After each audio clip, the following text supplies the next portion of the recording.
Hello दोस्तों, welcome back to my channel. तो last episode में हमने देखा था सैदब्यूल अचानक से घर आ जाती है। अब आगे की स्टोरी शुरू करते हैं। तो सैदब्यूल को दायुन के घर देख के योंजू शॉक्ड रह जाती है। योंजू को देखकर सैदब्यूल भी शॉक्ड रह जाती है। योंजू ने सैदब्यूल को देख लिया है, इससे दायुन काफ़ी परेशान हो जाता है कि अब क्या होगा। दायुन की मॉम ने सैदब्यूल को बाहर से खाना लाने को कहा था, वही लेके वो आई रहती है। तो दायुन की मॉम योंजू को खाना खा के जाने को कहती है। दायुन कहता है इसकी ज़रूरत नहीं है, वो बाहर खा लेंगे, पर योंजू रुक जाती है। दायुन सैदब्यूल को धीरे से कहता है तुम्हें अभी ही आना था और तुम अपना फ़ोन क्यों नहीं उठा रही थी। सैदब्यूल सोचने लगती है कि अब वो क्या करे। वो वहाँ से निकलने की कोशिश करती है तो दायुन की मॉम उसको आके बैठने को कहती है। तो सैदब्यूल आके बैठ जाती है। दायुन की मॉम योंजू से कहती है तुम इससे नहीं मिली होगी, ये सैदब्यूल है, हमारे स्टोर की पार्ट टाइमर। ये सुन के योंजू हैरान हो जाती है क्योंकि दायुन ने उससे कहा था कि सैदब्यूल काम छोड़ चुकी है। दायुन यहाँ पर अपनी मॉम को बताने की कोशिश करता है कि सैदब्यूल काम छोड़ चुकी है, पर उसकी मॉम उसको बोलने का मौका ही नहीं देती है। दायुन की मॉम सैदब्यूल की काफ़ी तारीफ़ करने लगती है और बताती है कि वो उसे अपनी बेटी ही मानती है और अभी वो उनके साथ उनके घर पे ही रह रही है। ये सुन के योंजू शॉक्ड हो जाती है और गुस्से से दायुन को देखती है। सैदब्यूल नहीं चाहती है कि उनके बीच फिर से कोई मिसअंडरस्टैंडिंग हो, इसलिए वो योंजू को बताने लगती है कि उसके साथ स्कैम हुआ था, पर इससे आगे दायुन की मॉम उसको बताने नहीं देती। सैदब्यूल दायुन के घर रह रही है, ये योंजू को पसंद नहीं आता, इसलिए वो बहाना बनाती है कि उसको कुछ काम है, उसको जल्दी जाना पड़ेगा। यहाँ योंजू जा रही होती है तो दायुन उसके पीछे आता है और कहता है ये सब बस मिसअंडरस्टैंडिंग है, सैदब्यूल ने काम छोड़ दिया है, मैं अपनी मॉम को बता पाता उससे पहले सैदब्यूल के साथ स्कैम हो गया, इससे वो बेघर हो गई। योंजू बहुत गुस्से में होती है। वो कहती है मुझे कुछ नहीं सुनना, मैं तुम्हारे बहाने सुनते सुनते थक चुकी हूँ, मुझे तुम्हारी मॉम से सब पता चल गया है, इसलिए मुझे तुमसे कुछ नहीं जानना है। दायुन से नाराज़ होकर वहाँ से चली जाती है, जिससे दायुन काफ़ी परेशान हो जाता है। सैदब्यूल जब घर से बाहर आती है तो दायुन को काफ़ी सैड होकर बैठा हुआ देखती है। उसको उदास देख के सैदब्यूल को बिल्कुल अच्छा नहीं लगता, वो भी उदास हो जाती है। दायुन स्टोर आ जाता है और जब वो स्टोर के बाहर बैठा होता है तब वहाँ सैदब्यूल आती है और कहती है लगता है योंजू को गलतफहमी हो गई है, तो क्या मैं उससे बात करूँ। तो दायुन कहता है इसकी कोई ज़रूरत नहीं है, वो खुद ही देख लेगा। फिर सैदब्यूल उससे पूछती है उसने अपनी मॉम को क्यों नहीं बताया कि वो काम छोड़ चुकी है। तो दायुन कहता है ऐसा नहीं है कि मैंने बताने की कोशिश नहीं की, बस मुझे बताने का मौका नहीं मिला। योंजू जब घर पहुंचती है उसके दिमाग में वही सब बातें घूम रही होती है जो दायुन की मॉम ने सैदब्यूल के बारे में कहा था, और यही सोचकर वो काफ़ी सैड हो जाती है। वहीं दायुन स्टोर पर काम कर रहा होता है और योंजू ने जाने से पहले जो भी उससे कहा था वो सब याद करके वो काफ़ी दुखी होता है। उसके अगले दिन दायुन योंजू से मिलने उसके घर जाता है, पर वो घर पे नहीं होती है। दायुन उसकी मॉम से मिलता है और ख़ुद को इंट्रोड्यूस करता है। योंजू की मॉम दायुन को यहाँ आने का रीज़न पूछती है। वो बताता है वो योंजू से मिलने आया है। तो योंजू की मॉम कहती है तो उसके साथ होने के बजाय तुम मेरे साथ क्यों बैठे हो। तो दायुन कहता है हमारे बीच कुछ चीज़ों को लेके मिसअंडरस्टैंडिंग हो गई है, मैं सब कुछ ठीक करने की पूरी कोशिश करूँगा, पर बाकी सब उस पे है कि वो ये सब एक्सेप्ट करेगी कि नहीं। अगर आप उसको अपना डिसीज़न लेने के लिए अकेला छोड़ देंगी तो अच्छा रहेगा।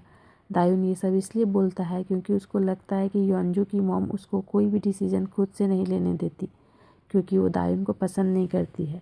उसके बाद वो वहाँ से चला जाता है, पर उसकी बातों से योंजू की मॉम का ईगो हर्ट हो जाता है।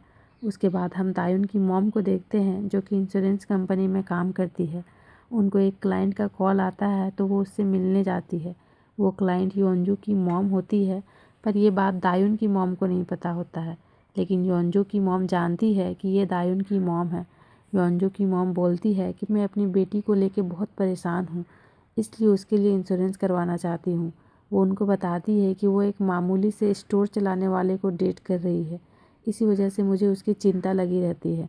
दायुन की मॉम को ज़रा भी आइडिया नहीं होता है कि वो उसी के बेटे के बारे में बात कर रही है। अब दायुन की मॉम को इंश्योरेंस के लिए क्लाइंट चाहिए, इसलिए वो योंजू की मॉम के बातों में हाँ मिला देती है। वो कहती है लड़कों को अपने हैसियत के हिसाब से ही लड़की को डेट करना चाहिए, वो लड़का ज़रूर पैसों के लिए आपकी बेटी के साथ होगा, तो आप अपनी बेटी को समझाइए कि वो उस लड़के से ब्रेकअप कर ले। उनकी बातें सुन के योंजू की मॉम मन ही मन खुश हो रही होती है। योंजू की मॉम उनको इंश्योरेंस के पेपर तैयार करके किसी और दिन आने को कहती है ताकि पेपर साइन हो सके। अब हम सैजब्यूल को देखते हैं जो कि अपना सारा सामान पैक करके वहाँ से जा रही होती है। तभी दायुन घर आ जाता है और सैजब्यूल को देखकर वो समझ जाता है कि वो घर से जा रही है। वो उससे पूछता है कि क्या उसके पास रहने के लिए जगह है, तो वो हाँ में जवाब देती है। उसी वक्त दायुन को उसके फ्रेंड का कॉल आता है। वो बताता है कि किसी ने उसके स्टोर के खिलाफ़ कंप्लेंट फाइल किया है। एक आदमी उसकी दुकान से सॉसेज खरीद के लेके गया था जो कि एक्सपायर किया हुआ था, जिसको खाने से उसकी तबीयत काफ़ी ज़्यादा ख़राब हो गई है। इससे दायुन बहुत ज़्यादा परेशान हो जाता है। सैजब्यूल ने भी सारी बातें सुन ली थी, इसी वजह से वो भी काफ़ी परेशान हो जाती है क्योंकि दायुन को वो परेशान होते हुए नहीं देख सकती। दायुन स्टोर आकर सीसीटीवी फुटेज चेक कर रहा होता है। तभी उसको उसी आदमी का मैसेज आता है जिसने सेटलमेंट के लिए 3 मिलियन वोन मांगे होते हैं, जिससे दायुन और ज़्यादा परेशान हो जाता है। जब वो ये बात सैजब्यूल को बताता है तो उसको उस आदमी पर बहुत गुस्सा आने लगता है। सैजब्यूल अब स्टोर पे काम नहीं करती है, इसलिए दायुन इस प्रॉब्लम में सैजब्यूल को इन्वॉल्व नहीं करना चाहता है। वो उससे कहता है तुम्हें स्टोर के बारे में सोचने की ज़रूरत नहीं है, मैं सब संभाल लूँगा। तुम कहाँ जा रही थी वहाँ जा सकती हो। सैजब्यूल को जाने का मन तो नहीं होता है, पर दायुन के कहने पे वो चली जाती है। दायुन के डैड एक बेरोजगार हैं। उसके स्टोर पर एक आदमी बात कर रहा होता है कि उसको ड्राइवर की ज़रूरत है, तो वो उस आदमी की बात सुन लेता है और उनसे जाके कहता है कि वो एक बहुत अच्छा ड्राइवर है। तो वो आदमी उसको एड्रेस बताता है कि वहाँ पे वो इंटरव्यू जाके दे दे। उसके डैड इंटरव्यू के लिए उस एड्रेस पर पहुँचते हैं।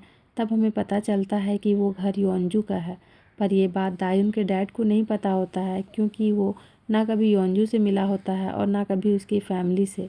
योंजू की मॉम उनका इंटरव्यू लेती है और उनका ड्राइविंग टेस्ट भी लेती है, जिसमें वो पास हो जाते हैं और योंजू की मॉम उनको काम पे रख लेती है।